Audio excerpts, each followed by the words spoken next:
by Dom Scarcella. Dom, go ahead and tell the people a little bit about yourself.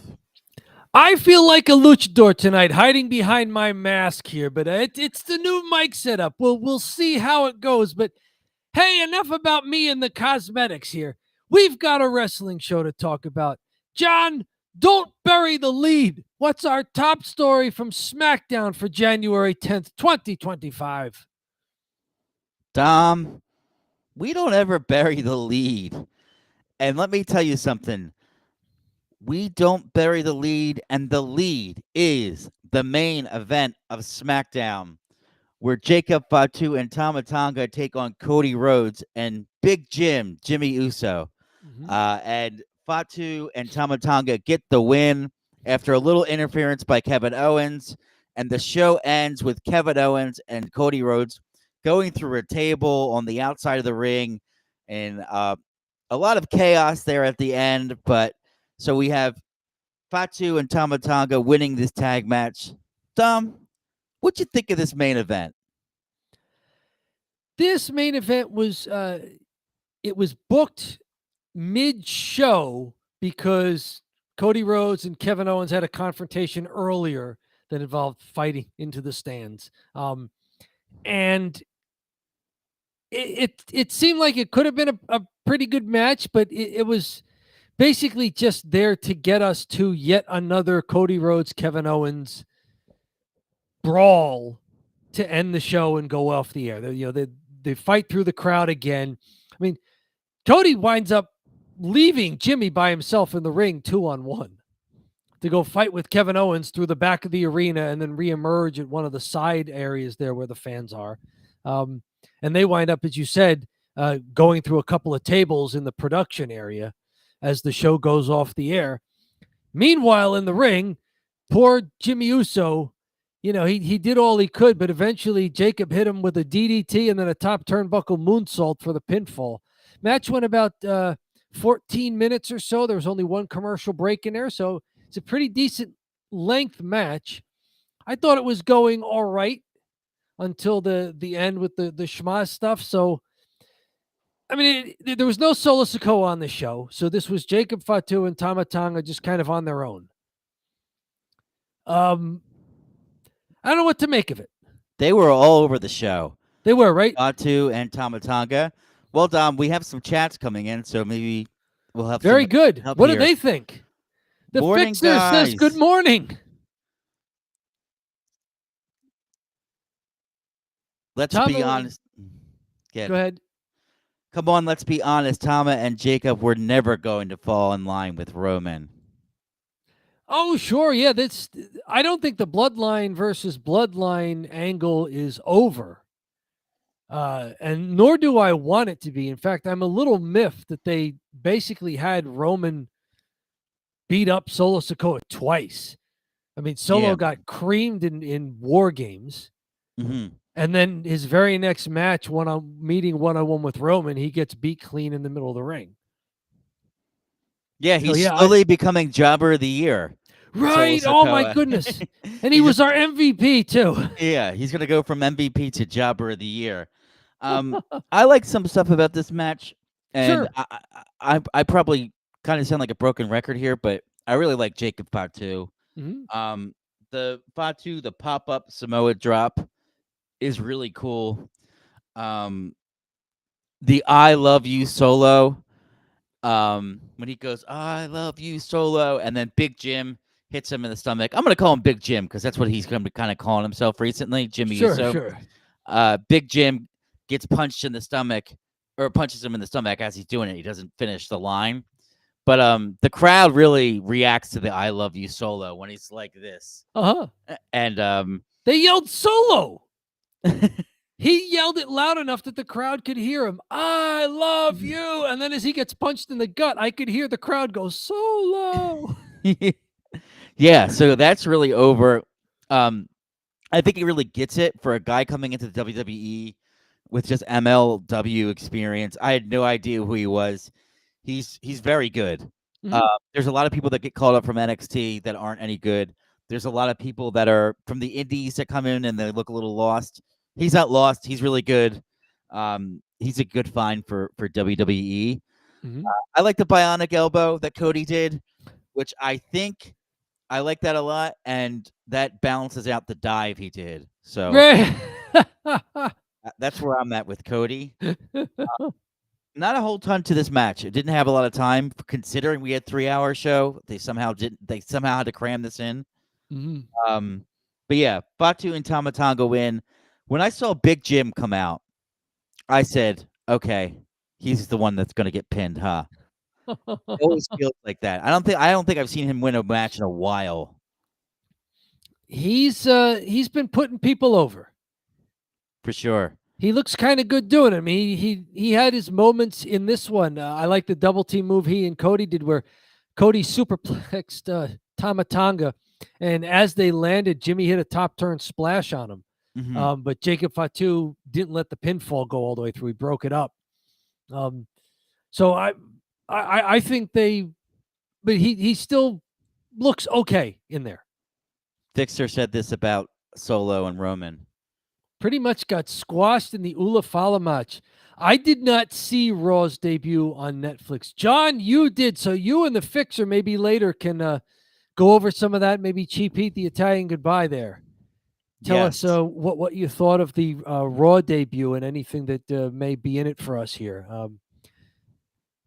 Tonga Loa, poor guy that he's out here because he would be valuable in this Bloodline versus Bloodline stuff. But Tama Tonga and Jacob Fatu, like you're saying, they seem pretty polished. They're letting Jacob Fatu do some mic work now.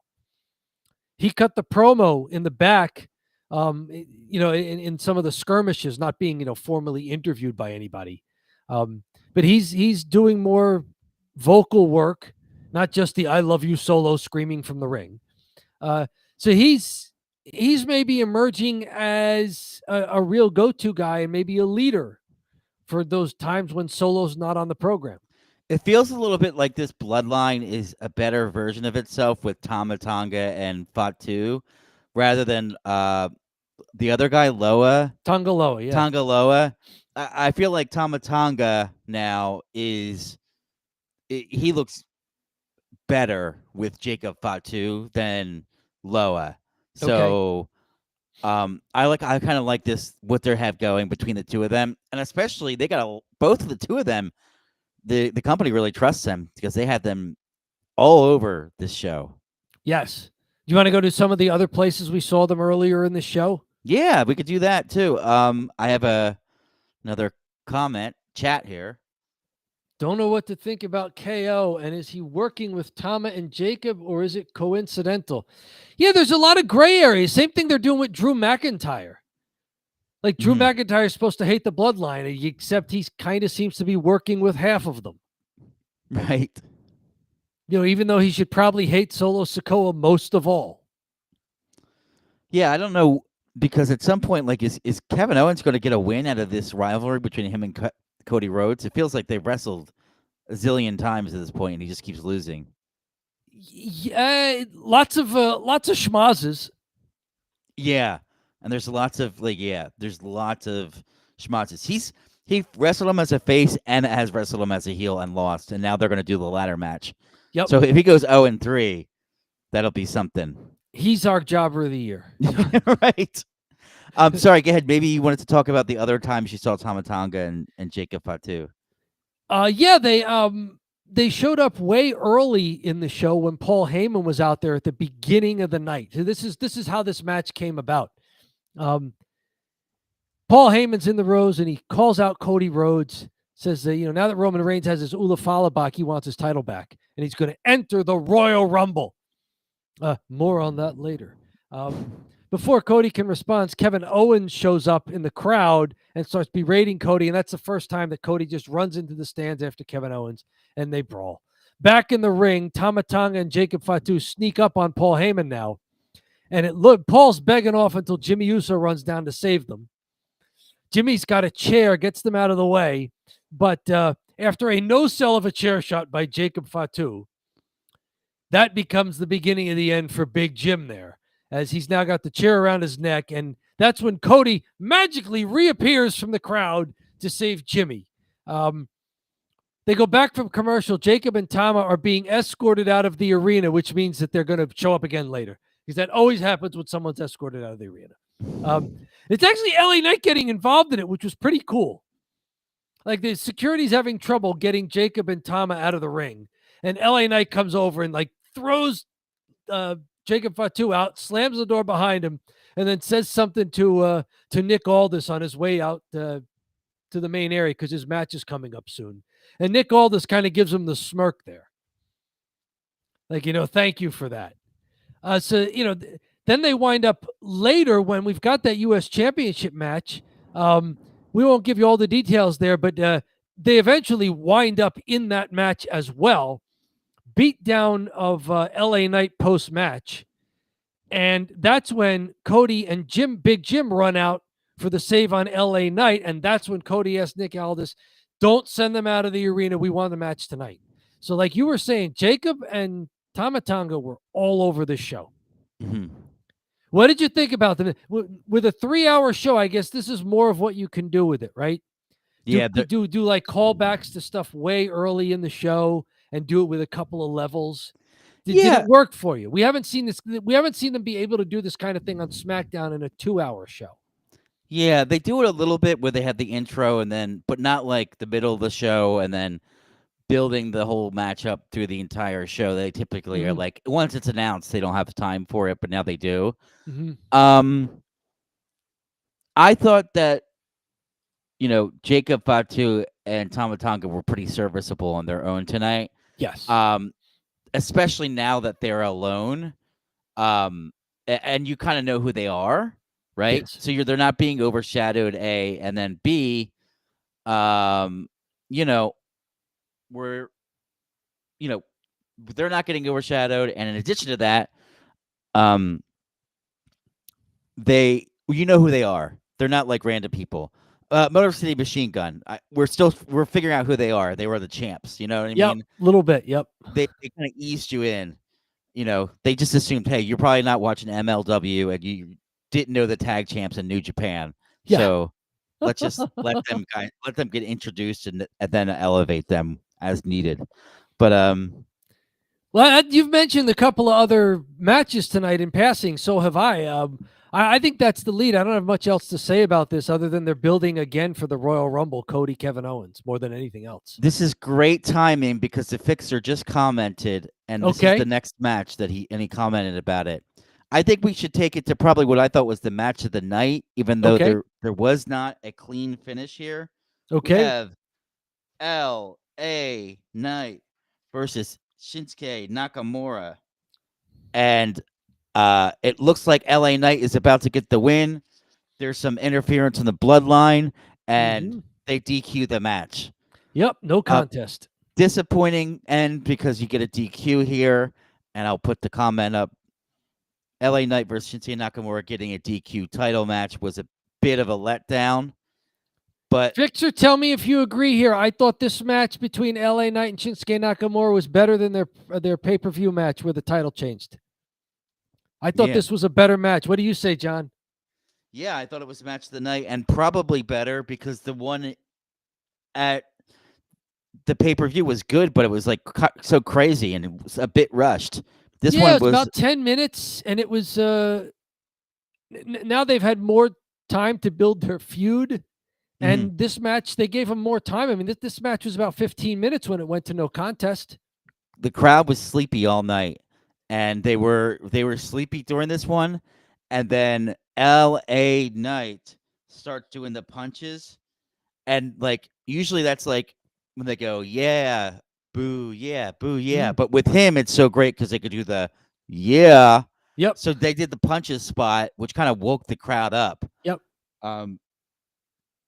And then LA Knight does the LA Knight to the crowd. Yeah. So that in the middle of the match, I think was really smart because I had seen some matches earlier where the crowd was dead and nobody's selling to the crowd. So I think LA Knight did a great job selling to the crowd, waking them back up. Yeah, he was the beginning of the second hour of the 3-hour program, and yeah, he woke up the show. Yeah.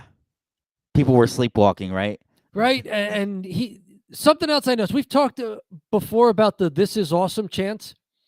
You don't get those in LA Knight matches. Not because it's not awesome, but because if people are going to chant, they chant LA Knight.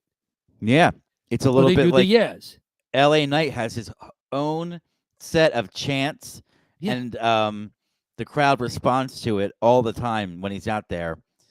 How about one move I saw that brought me back to New Jersey Championship Wrestling and former two-time champion Mike Acid? Oh, wow. Did you see the Campanella, that inverted step through Boston Crab on Shinsuke Nakamura? Yes, that is one of the moves. He Okay. started doing that. I'm like, oh my goodness, it's the Campanella. Has he been training with Mike Acid? He must have been flipping through YouTube videos of Mike Acid. Had to have been. But I like that move. I like it as a submission move for LA Knight if he's going to do it more often. It's a good looking move.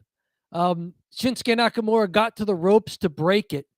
A lot of good sequences. What do you like in this match? Because if we're going to say that it was a great match, then there's got to be something to it other than the crowd finally woke up. Well, what do you like best from sequences and stuff that happened in the ring here? The Fixer agrees. There we go. There was more energy to this match. Perfect. Thank you. See, it's getting some validation that we're not the only ones seeing this. Very good. Thank you. I like the superplex off Okay. the top. That's such a great move when he jumps up and does a superplex. Yes. I thought the ending was about to be good too, because they did a good job exposing the turnbuckle early and then not going to it right away, but it's exposed, so it's gonna how will it be used? So teasing the turnbuckle rather than just going right to it. Yep. I think it's something that it's a little trick that people don't use enough, where if you and they do it all the time with the table, like pull out the table, don't use the table right away, but keep it out there and tease them a little bit. Don't go for it right away. Yep. And that way you could build the match around, who's going to put him through that exposed turnbuckle. Yeah, just to set the scene for people, Shinsuke Nakamura was grabbing the middle turnbuckle. LA Knight gut wrenched him out of the corner, and the turnbuckle went with him. That's becoming kind of a cliche in Shinsuke Nakamura matches. Is at some point he is so strong that he tears a turnbuckle off. But you could say he was fiddling with it, and he was trying to do it. So that exposes the middle turnbuckle, not the top one, the middle one. So late for the finishing sequence, Shinsuke puts LA Knight's chin on that exposed middle turnbuckle after really knocking him out there. And as he charges in for a high knee, almost like a Kinshasa into the corner, LA Knight avoids it. Shinsuke hits his knee on the exposed turnbuckle. LA Knight hits the blunt force trauma, but can't cover him right away. He's crawling over to Shinsuke to make the cover. And that's when Jacob Fatu and Tama Tonga come back with their receipt for LA Knight helping throw them out of the building earlier in the show. I like that. There was another great sequence. Out of the Campanella, Shinsuke tried an arm bar. LA Knight blocked it by clasping his hands so that Shinsuke couldn't hyperextend the elbow. As Shinsuke gets more and more of the arm, LA rolls him over for a pin attempt, rolls him onto his back. Shinsuke has to kick out and break the hold.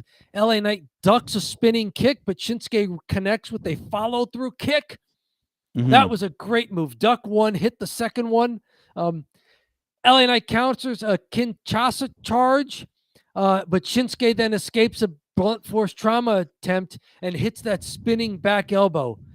LA Knight, though, got his foot on the ropes to stop the pinfall. So these guys, I don't know if they've wrestled before they each got to WWE, but in a very short time, these guys look like they have great chemistry.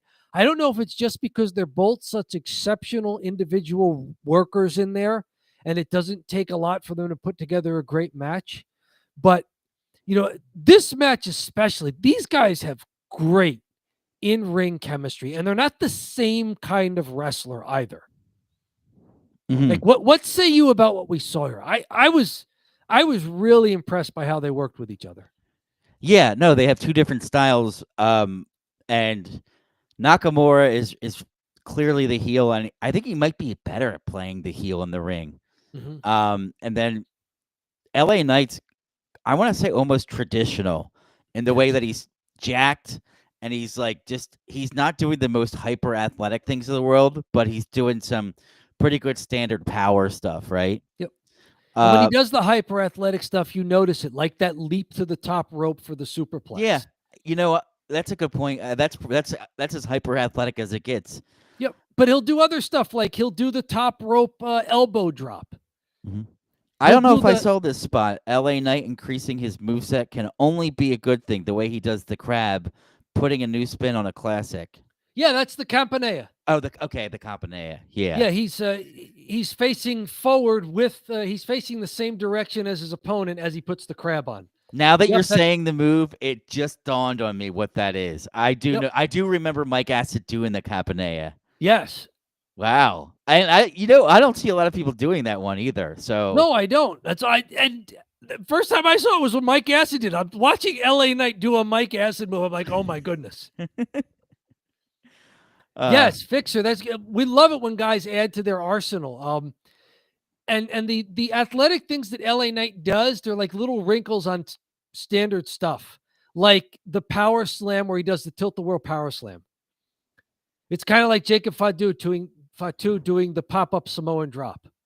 yeah. LA Knight will do the pop up tilt the world power slam on a guy. LA Knight won't dive to the outside, but he will grab the rope as he runs and do the baseball slide missile drop kick through the ropes, which Mhm. is that's acceptable. The dive is not, but the LA Knight slide feet first through the ropes, that's acceptable. I like that. And Dom, I think that's pretty much it for that match. Yep. Unfortunate. I think I agree with the Fixer. You kind of wanted to see a clean finish there, but they're probably setting this up to be a pay-per-view match. Anything else from your end about this one, or can we move on to the next match? Just the fact that the chemistry between the two of them is the only reason why I'm, like you just said, maybe they're setting it up for a longer feud. If they're setting up for a longer feud, then I'm okay with missing out on what should have been a great match of the night finish, real finish to this episode here. But if they're gonna extend it, I'm willing to see much more from Shinsuke Nakamura and LA Knight. To me, it's more interesting than them dragging out Kevin Owens, Cody Rhodes. Yeah, that one doesn't need another match. I don't want to bury the SmackDown recap, but I'm not necessarily. You know what's really funny? I'm not looking forward to the way that it's being built because I'm like, I've seen this so many times. But then I hear Cody Rhodes, Kevin Owens ladder match. I'm like, you know what? I'll like it. I bet you it's still going to be a good match. They're two pros, and they're going to be. But I just think LA Knight, Shinsuke Nakamura, in very short time, they've really built this well. Far more interesting. Yeah, lots to look forward to there, and lots to look forward to in the rest of Don't Bury the Lead. Where do you want to go next? Let's go with the next match, which, how about we go with the opener, which was the opening match, at least. Mm-hmm. Mishin versus Chelsea Green. And Chelsea Green goes over after a little hooker crook by her Secret Service. Is that what they called her? Piper Niven, yeah, she's dressed in the glasses and the black but glittery suit. Yes. She's like, yeah, security detail for Miss Chelsea Green. Yeah. Yeah. I think they refer to her as the Secret Service, or she's security for her now. And Chelsea Green is doing a USA thing. Yes. Chelsea Green never misses. So I have for a plus for me, I said Chelsea and Piper gimmick is funny. Yeah. I like it. This match goes into the 9 to 10 minute range. And Piper's distraction helps get the win here. Piper distracts Michin going to the top turnbuckle. So Michin turns her attention to Piper, kicks her, then dives on Piper, does that cannonball dive while she's already on the floor. Then climbs the top turnbuckle for a crossbody. But at that point, Chelsea's got enough of a recovery that she catches Michin. They both hit the ground. Chelsea rolls through, grabs the tights for the roll-up pinfall. Chelsea Green retains, and then Piper Niven gets a few extra shots in the skirmish after the match. But yes, Piper Niven with the glittery black suit. Yeah, and I think the grabbing of the tights, that is an old Vince thing. Where that was the finish of every heel match. It was like It's the a heel thing. dives. It was like the dives where you saw it every match. It was like every Raw was like there'd be a roll up and he's got the tights, and Michael Cole would really emphasize he got the tights. And yeah, so it's good to see it rarely used now, so I'm okay with it. But you know, I always harken back to the like 2018 Vince era when like wrestling was horrible. Yeah. And so if only dives could be as rare as the grabbing the tights roll up. yes, if only. I'm telling you, I haven't seen them as much, so maybe they are listening to the show. Fixer says pretty much Piper is her secret service. So yeah, it's quite a role reversal because originally it was Piper Niven kind of like big sistering Chelsea Green for a while. You're right. And now it's turned. Like Chelsea's got the belt, she's the star of attention, and Piper Niven just likes being the enforcer. They have a good duo. They're both two totally different like looks of people. Yes. Both are good in the ring, and both, I would say at this point, are good characters. You know? Right? Yep. Like Chelsea's hilarious. Yep. And Piper can kind of go along with whatever Chelsea's doing as like her second in command. And then I know they kind of teased this before with Jade and Bianca, but they're like, you should lose Chelsea. Like there's that one moment when they're going to lose Chelsea. She'll lose, when she'll smarten up and not be with Chelsea anymore. Maybe, that's we have maybe another match to go to where we saw that play out, right? With Tiffany Straton out in the ring, and she's basically mocking Nia Jax for falling for it. Tiffy got a babyface pop, but then basically cuts a heel promo, saying that, she basically suckered in, lured in Nia Jax until she was ready to turn on her. What'd you think of this promo, Dom? I'm curious because this is the first time we've really seen her talk. I thought she's got the entitled voice inflection down. Yes. Which makes me think that even though the crowd's cheering for her, she's still doing heel stuff. Like this was a heel promo. She got a babyface pop, but this was a heel promo. And then, Nia Jax interrupts her. She walks out with the mic and says, "You ungrateful little shit." Yeah.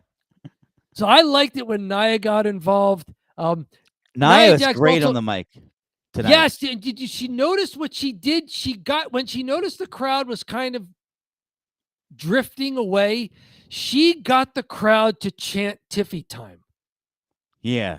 Like that's a classic heel move of, if the crowd's losing it, see if you can get them to chant for the baby face. Mm-hmm. Rather than, turning it into a mess of, just them booing the heel. Get them to cheer the baby face. Yeah. Tiffy time was hilarious. She was doing things like she would call everything that had the word with the T in it, she would call it a Tiffy. Like it was Tiffy time, and she's going to the Tiffy top because she's got her Tiffy title. She's bubbly but cocky. Yes. You know what I mean? She's got the inflection down. I think that's the best way to put it. And she's got the gimmick. Mm-hmm. Right. She's like, it's good that they're keeping her on course and not making her turn too hard into the babyface lame face thing. It's like, no, she's a heel, but people like her, so we can kind of tease her being a face. But she's very gray right now, right? Mm-hmm. She's gray, but the fact that they're trying to not turn her, like you just said, they're not doing a hard babyface turn with her yet. And that becomes obvious because after Nia Jax comes out, so does Baylee. Baylee says she actually deserves a title shot because she's the one that got screwed out of her title by Tiffany Straton's interference. Then Bianca, Belair, and Naomi come out and say, no, we deserve title shots. because we've been screwed out of the title by Tiffany Stratton and Nia Jax. And after they have a big old schmoz, which includes Tiffany Stratton bailing out of the ring and then sneaking up to the top turnbuckle to moonsault all four of them, Nick Aldis comes out and says there's going to be a fatal four-way match for the number one contendership, and it's going to start right now. And hey, don't bury the lead. Baylee wins it, and Baylee is a babyface. So we're going to get Baylee, Tiffany Stratton. Bailey's a babyface. They're not hard-turning Tiffany Stratton just yet. Yeah. What do you think of this fatal four-way for the number one contender spot? Yeah, Naomi versus Nia Jax versus Bianca versus Baylee. Baylee goes over. I did not see that coming, but then I was like, oh, wait, they all came to their ring with their gear on. I was like, okay, then they're going to do the fatal four-way for the number one contender. I didn't see it. Obviously, I don't know how you could possibly predict that, but I thought that they all worked together pretty well, all things considered. Fatal four-ways are usually a mess. So it wasn't a total mess, which is good. They seem to try to keep two people in the ring at once. So two dance partners would leave and then two would stay in. They kind of do that with the triple threat as well, but they did this with the four-way. I think that's the best way to do it, or at least seemed to be the best way to do it. There was a really cool four-way Samoan drop onto Baylee where Nia Jax hits the Samoan drop and Baylee takes it, and Naomi and Bianca kind of like toss her off the top of the ropes as she's doing it. It's kind of like a superplex. Up on the second turnbuckle, Baylee and Nia fighting.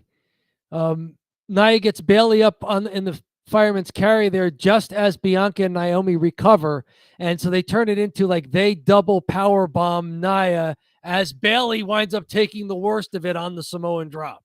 Yeah, Baylee gets destroyed. Nia eats it too, and the other two are just like knocked silly just by pushing her over. The sheer size of Nia. Yes, and that went to the commercial break. This match winds up going around the 18-minute mark. I thought it was long. Yeah, longest match of the night. And I don't think it was too long. Like, it's not like people were getting bored of it. I thought all four wrestlers held their own in this. I like that Nia is still the monster, and it takes something exceptional to get her down. Yes. Yeah, there was a lot of double teaming or even triple teaming on Nia, which I like. There were some moments in here where, you know, at one point I wrote down everybody gets their shit in, the old JR line. Yeah. You know, I was like, okay, everybody's doing the thing now. Wow, the fixer. Baylee will beat Tiffany. Oh, wow. I didn't see that one coming so soon. Oh, that's something to keep in mind. I wonder when they'll do it too. Is it have they already announced it for next week on SmackDown? So they're not even going to hold this for a pay-per-view like Royal Rumble or even the week before when they're doing Saturday night's main event? I don't know when it's going to be. My guess would be, oh, there's the Saturday night main event too. Mm-hmm. Oh, so they have two kind of pay-per-view / 2 Saturdays in a row. Saturday night's main event on the 25th of January, and then February 1st is a Royal Rumble. Okay. But maybe this one, I think they may have announced it for the January 17th SmackDown on the Friday. Okay. So whenever we get to see this one, I don't know if they're going to switch the title twice in the first month of the year. That might be a little too much of a hot potato, but it will be a fun match. Yeah, for sure. I like this one. It was pretty good. Fixer saying Nia face planted the corner post, which busted her open. Yeah, did she get a little color the hard way? I didn't notice it, but it sounds like it. Little bit, yeah. I'm still seeing online people ragging on Nia Jax. I think she works well. Whatever she did in her past, she's obviously improved as a wrestler. I think people are dumb and they hear one opinion and they see one thing, and they're just really impatient and they're just like, well, then she just sucks because she sucks. Yep. And those are just harebrained people that don't pay attention and don't know what the hell they're talking about.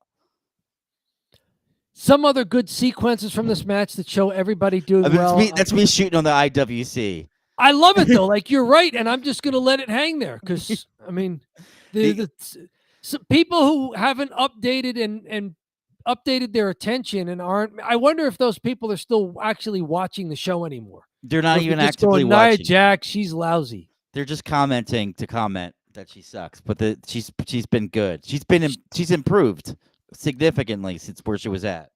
It's been almost a full year since Elimination Chamber in Australia, where Nia Jax was the heel that they needed for Rhea Ripley to turn face for one event, and to preview the Rhea Ripley heel turn later. Face turn later. And I mean, Nia's had a great 11 months at this point. And maybe even longer than that. Few sequences from this match that I like. Nia suplexes both Naomi and Bianca after they were trying to double plex her. Nia blocked a Hurricane Rana into a power bomb on Naomi, broken up by Bianca. Then Nia, very athletic, does a sit-out powerbomb on Bianca, broken up by Baylee. So Nia looking strong early, and it wasn't until some of them started ganging up on her that Nia took more punishment and appropriately sold for the other wrestlers in the ring there. Baylee winds up hitting a belly-to-back side suplex onto Nia, gets a 2 count out of it. Nia gets a pin attempt on Naomi, but it's broken up by Bianca and Baylee, who then double clothesline Nia over the top rope. You need the teamwork to take the big wrestler out. You know, great stuff there. And then Baylee and Bianca square off. They had a really good, quick minute of wrestling before Nia re-entered the ring and floored both of them.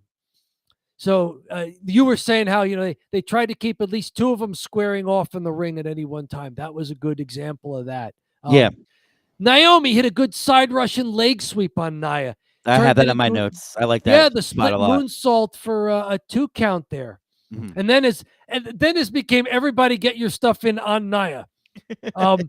After Nia kicks out there, Baylee hits a top turn elbow on a prone Nia who's still down. Naomi breaks up the pin. Bianca hits a 450 splash on Nia who's still in the middle of the ring.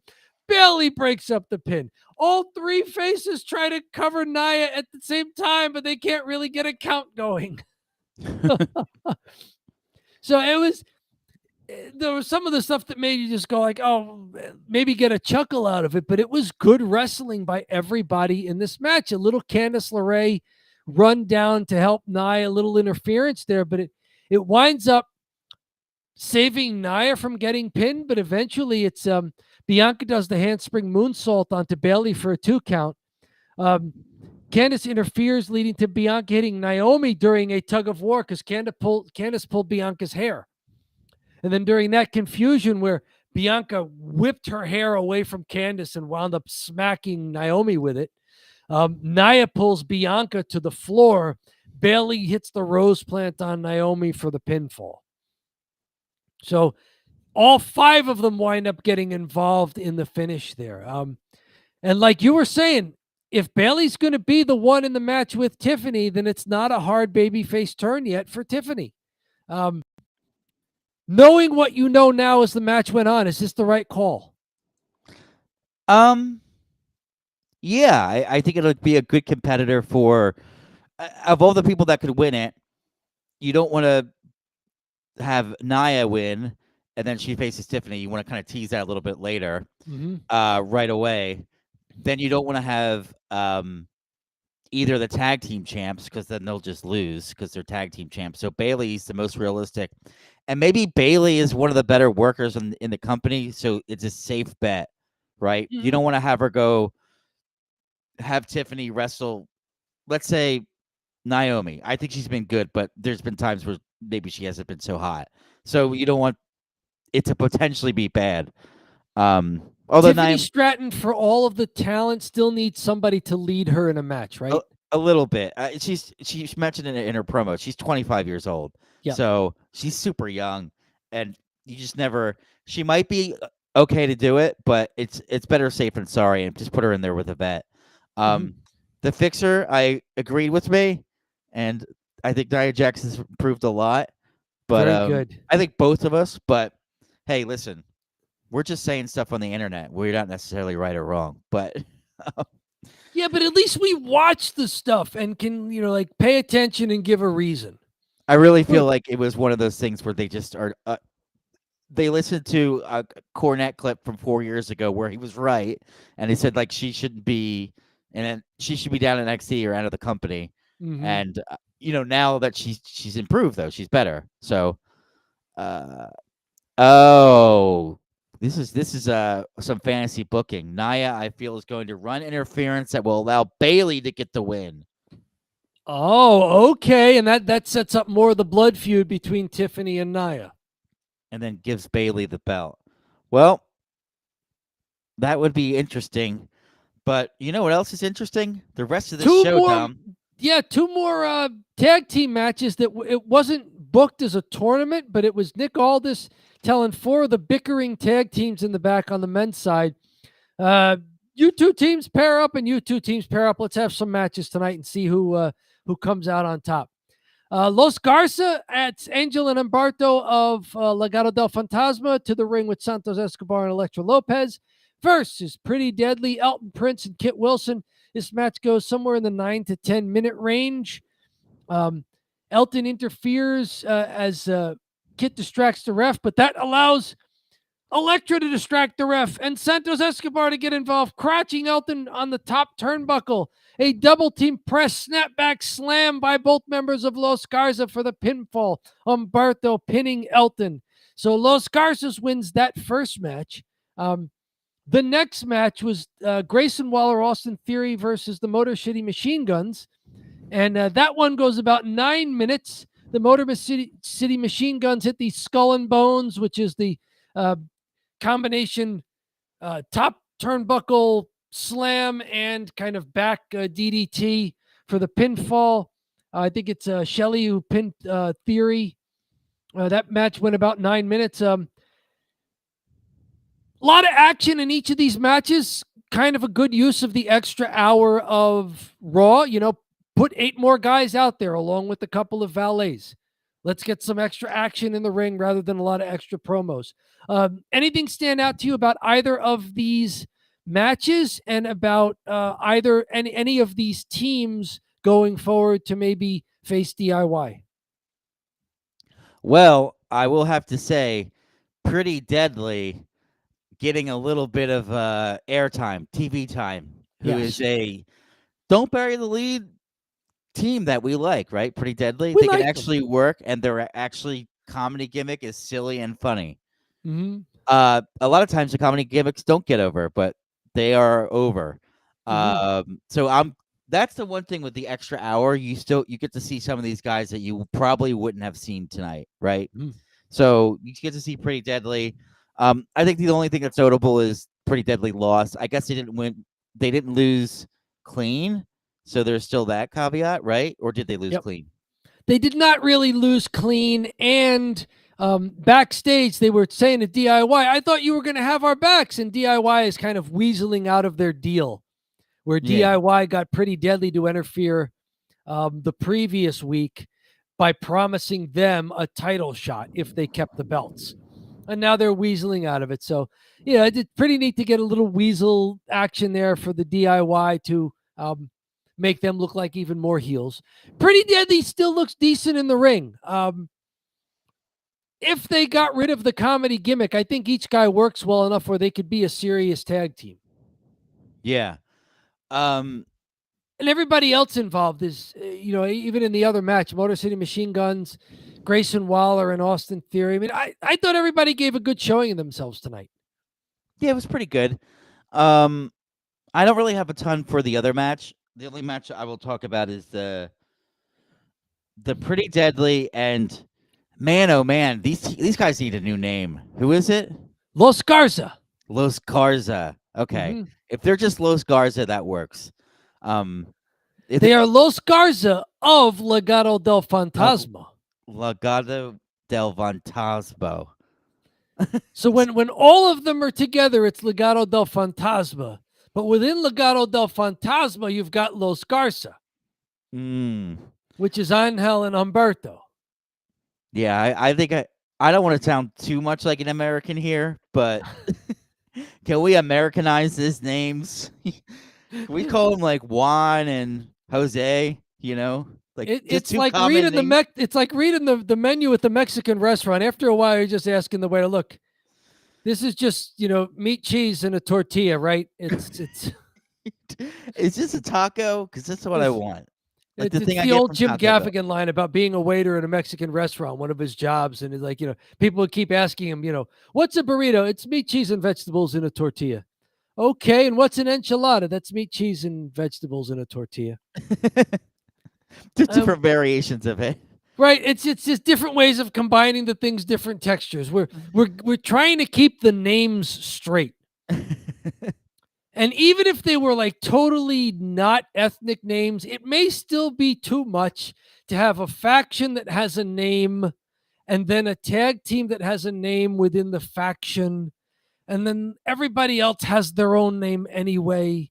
And it may be a little too much branding within branding. Yeah, like the Bloodline. You just call the Bloodline. It's just the bloodline. And the tag team. Oh, they're the tag team of the Bloodline. You know, like it's just one name. Yeah, from the bloodline. And we The have one. Fixer likes the Motor City Machine Guns. They have a lot of the most polished double team sequences. Yes. They've been doing it for a long time. Yeah. And just want to shout out everyone that's on the, that's joined us tonight. Fixer, thanks for all the chats. Guys, feel free to hop in and let us know what you thought about SmackDown or what you think about the WWE program in general. Hit the like button, subscribe, do all the YouTube things if you'd like. And if not, that's okay too. But yeah, thanks for hopping in and talking to us on the chat.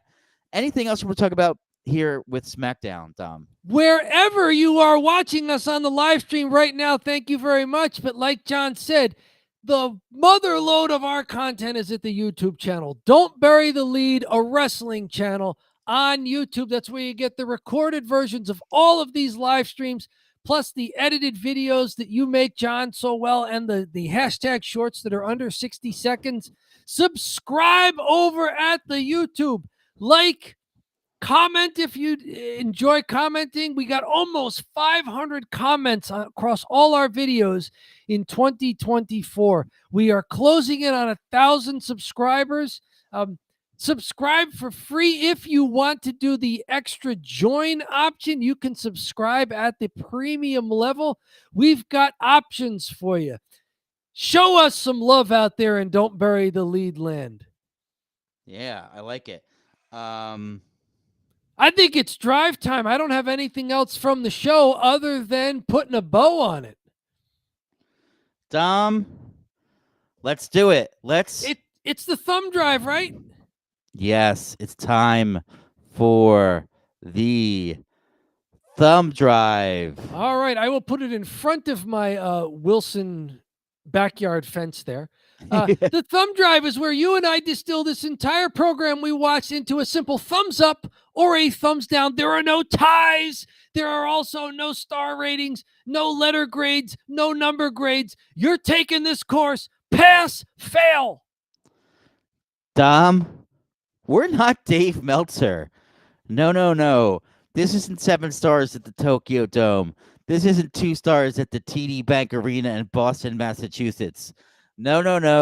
No star ratings. We just give a simple thumbs up, thumbs down. Was the show good or was the show bad? So ready, Dom? I am ready. 3, 2, 1. Oh, 2 thumbs up. Dom, why'd you give it a thumbs up? I'm digging the fact that they're using the extra time not to do too many extra backstage promos or vignettes or videos, but they're making the matches longer. We had an 18-minute fatal 4-way. We had LA Knight and Shinsuke Nakamura going 15. We had almost 15 for the main event of the night. We had a couple of good 9 to 10-minute matches in the tag team division that were fast moving. Even Chelsea Green and Michin took a good almost 9 or 10 minutes there. No squashes. I mean, they're putting the extra hour to use, giving me more of what I like. Yeah. So as long as they're not screwing it up, I kind of like that formula. What say you? Totally agreed. It's all been added to the matches, and the matches have been good. So a lot of times they'll have matches that are short just due to necessity because they're so crammed for time. Mm-hmm. And you have a match, maybe it's like got a commercial, and then you come back and it's just over, and that's Yep. like their match. But you're really getting a lot more wrestling in general. And I think the guys and gals are capable of having these longer matches. They're almost like pay-per-view matches now, right? So um I'm happy for that. I think the 3 hours is working for the time being. I don't know how long it will can keep up, but as long as they still have the momentum, it could be one of these things where it just continues to work. So happy with the longer matches as well. Shinsuke and LA Knight was a treat, and a nice surprising good match was the Fatal 4-Way with Naomi, Baylee, Nia, and Bianca. Yeah. Everything's worked well enough, right? We don't mind it being a 3-hour show if that extra hour is going to be quality stuff. Thank you. LA Knight had the best match of the night. We've been singing the praises with you, Fixer. Yeah.